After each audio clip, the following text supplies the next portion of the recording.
Thử nghiệm mặt trời từ vũ trụ về trái đất. Các nhà nghiên cứu đang tiến hành những thử nghiệm nhằm sản xuất điện mặt trời trong không gian và truyền không dây về trái đất.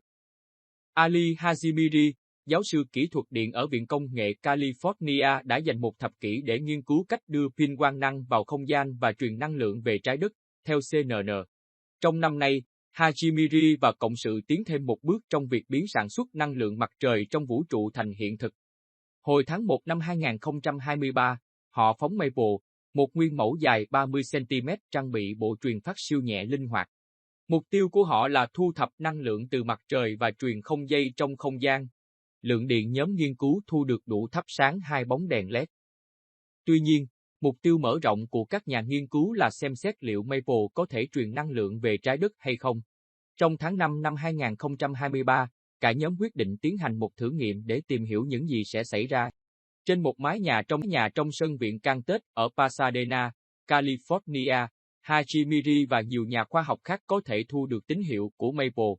Năng lượng mà họ phát hiện quá nhỏ để sử dụng được, nhưng họ đã gặt hái thành công trong truyền điện không dây từ vũ trụ.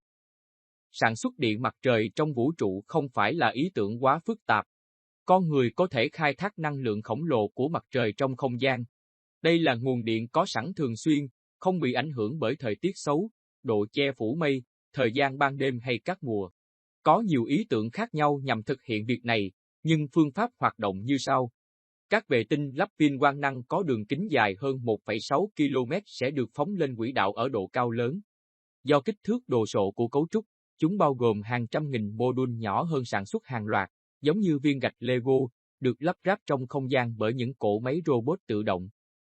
Pin quang năng của vệ tinh sẽ thu năng lượng mặt trời, biến đổi thành vi sóng và truyền không dây về trái đất qua thiết bị phát tín hiệu rất lớn, có thể truyền tới vị trí cụ thể trên mặt đất với độ chính xác cao.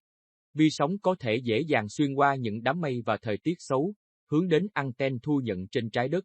Sau đó, vi sóng được biến đổi trở lại thành điện và đưa vào lưới điện. Anten thu nhận có đường kính khoảng 6 km, có thể xây trên đất liền hoặc ngoài khơi. Do cấu trúc dạng lưới này gần như trong suốt, phần đất bên dưới chúng có thể dùng để đặt pin quang năng, trang trại hoặc phục vụ hoạt động khác. Một vệ tinh thu thập năng lượng mặt trời trong vũ trụ có thể cung cấp 2 gigawatt điện, tương đương 2 nhà máy điện hạt nhân cỡ trung bình ở Mỹ. Rào cản lớn đối với công nghệ trên là chi phí tốn kém khi đặt nhà máy điện trên quỹ đạo. Trong thập kỷ qua, điều đó bắt đầu thay đổi khi các công ty như Space và Blue Origin bắt đầu phát triển tên lửa tái sử dụng.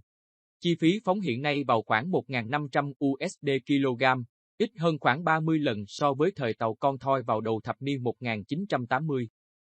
Những người ủng hộ ý tưởng cho rằng sản xuất điện mặt trời trong không gian có thể cung cấp cho các nước phát triển có nhu cầu lớn về năng lượng nhưng thiếu cơ sở hạ tầng.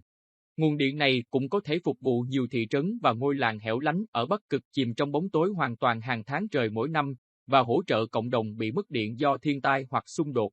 Tuy vẫn còn khoảng cách lớn giữa ý tưởng và việc thương mại hóa, các chính phủ và công ty trên khắp thế giới tin tưởng điện mặt trời trong không gian có thể đáp ứng nhu cầu điện sạch ngày càng tăng và giúp đối phó khủng hoảng khí hậu. Tại Mỹ, Phòng Thí nghiệm Nghiên cứu Không quân lên kế hoạch phóng thiết bị thử nghiệm nhỏ mang tên ARAS vào năm 2025. Phòng Thí nghiệm Nghiên cứu Hải quân Mỹ từng phóng một mô đun trong tháng 5 năm 2020 trên phương tiện thử nghiệm quỹ đạo, để kiểm tra phần cứng sản xuất điện mặt trời trong điều kiện không gian.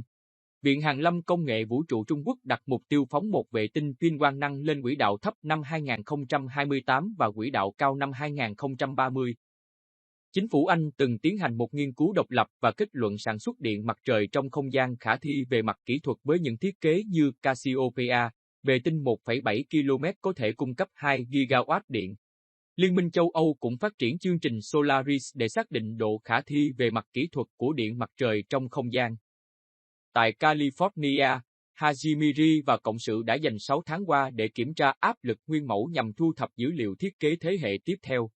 Mục tiêu cuối cùng của Hajimiri là một loạt cánh buồm nhẹ linh hoạt có thể vận chuyển, phóng và mở ra trong không gian với hàng tỷ bộ phận hoạt động đồng bộ hoàn hảo để đưa năng lượng tới những nơi cần thiết. An Khang, theo CNN.